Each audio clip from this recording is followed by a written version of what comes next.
A minha família também. Foi uma missa assim que nós resolvemos nunca mais voltar, né? Foi interessante. Era uma missa, eu penso que Domingo do Bom Pastor. E na hora da homilia teve um teatrinho, o teatro do Lobinho e da Ovelhinha, né, aquela coisa, e daí o lobo fazia né? Ele ululava e a gente via aquilo ali. Tínhamos algum entendimento do que era o santo sacrifício da missa, tínhamos uma compreensão da presença real e também, claro, era óbvio para todos que aquilo era uma verdadeira palhaçada. Então a gente se levantou e durante esse episódio a gente se levantou e viramos as costas e fomos para casa. E desde então a gente não vai em missa nova. Desde então. Já fazem uns 5 anos, penso. Penso que é isso. 5 anos já. Graças a Deus. Isso nos tem feito bem. Eu encorajo todas as pessoas a fazerem isso. É uma coisa muito benéfica. É muito estresse, é muita incomodação que você se liberta, entendeu? Não precisa disso. Na verdade, a gente não tem nada a ver com isso. Isso não é a nossa fé, isso não é a nossa religião. Isso é protestantismo, isso é jansenismo, isso é modernismo. Não é catolicismo. Então, assim, eu não tenho a obrigação, como cristão, de assistir esse espetáculo de profanação. Pelo contrário, na verdade, se a gente for ver bem o que é o nosso dever, como católicos, a gente tem a obrigação de repudiar isso. Então, levar isso a sério, porque isso não é sério. Entende? Ou se olhado de uma maneira séria, vamos dizer, o que isso significa pecado. E nós não temos que seguir o que é pecaminoso. Pelo contrário, a lei de Deus obriga a fugir do pecado. Fuga de ocasiões próximas de pecado. Então tem que se libertar disso aí, tá? Você quer uma libertação, né? Eles falam de cura e libertação, teologia da libertação, falam de libertação. Libertação é abandonar essa heresia, é abandonar esse pacto com essas coisas que não condizem com o ser católico. Aí você tem uma verdadeira libertação. De outro modo, você está nas garras do mundo e não adianta nada. Entende? É uma libertação do quê? Das leis de Cristo, das leis da igreja, dos ensinamentos, da tradição católica. É a libertação disso. Ou seja, é a perdição, na verdade. E é isso que esse pessoal prega e vive, infelizmente. E a gente não deveria, tá, fazer isso. É uma questão realmente de percepção, de você começar a ver as coisas mais claramente. E no começo é difícil, a gente pensa assim, eu não posso viver sem isso e tudo mais. Mas eu te garanto que se você fica em casa, reza o terço, faz meditações, em família, as orações, é algo muito mais edificante e santificante do que ir à missa nova. Isso é sem dúvida, isso é certo, isso é um dado de experiência. E o dinheiro que você economiza não indo e não pagando o dízimo nessas paróquias, você usa para ir na missa tradicional, entende? Na missa tridentina.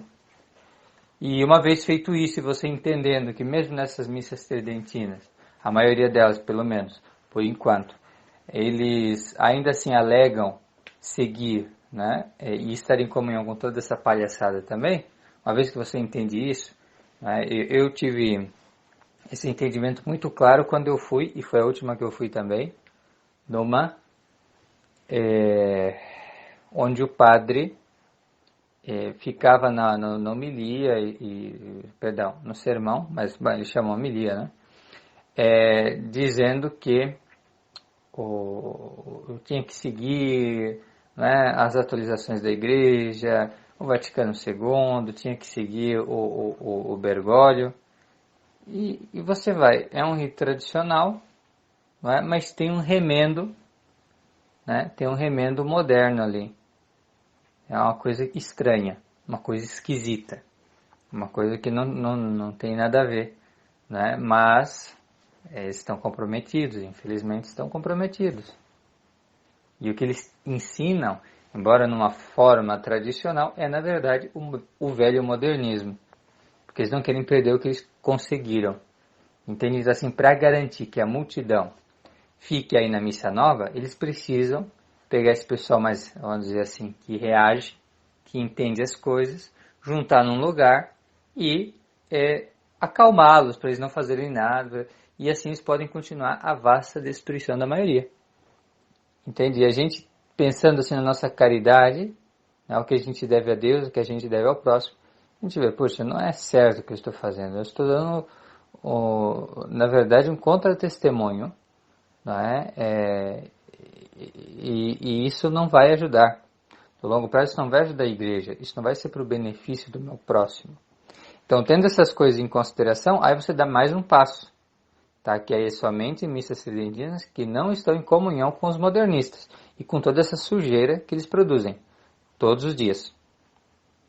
Compreende? Então, é assim que se vai tendo uma visão mais clara da situação em que nós estamos realmente e de como a gente deve procurar, tem de sacrificar-se para o benefício da igreja, né, para a maior glória de Deus, para o bem das almas, né, e vivendo a nossa fé de uma forma heróica de fato, não pensando tanto em si e no agora, mas pensando no nosso próximo e também no futuro da nossa religião, querendo que a nossa religião cresça, se dilate e que essa pseudo-religião modernista desapareça. Mas não vamos conseguir, evidentemente, dando autoridade, dando poder, dando dinheiro para essa gente. Infelizmente, não dá. Sabe, nosso Senhor, ele realmente foi na raiz do problema. Não podemos servir a dois senhores. Entendeu? Servimos a Deus ou servimos ao dinheiro. Ou servimos a Cristo ou servimos ao anticristo. É assim. Entende? Não tem outro modo. Compreende? A gente precisa realmente ser coerentes com a nossa fé do início ao fim. Eu espero que isso tenha ajudado a você a ter um entendimento melhor sobre essa questão. É bastante pessoal o que eu digo, porque foi mais ou menos assim que eu também cheguei à compreensão desse assunto.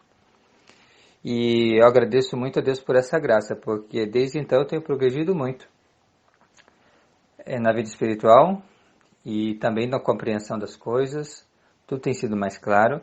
Isso tem me dado muita paz também, tá? Muita paz. E todas essas complicações aí que a senhora padece no modernismo, com um pé no modernismo, me permita dizer assim, e um pé na tradição, felizmente hoje eu não tenho mais. Deu graças.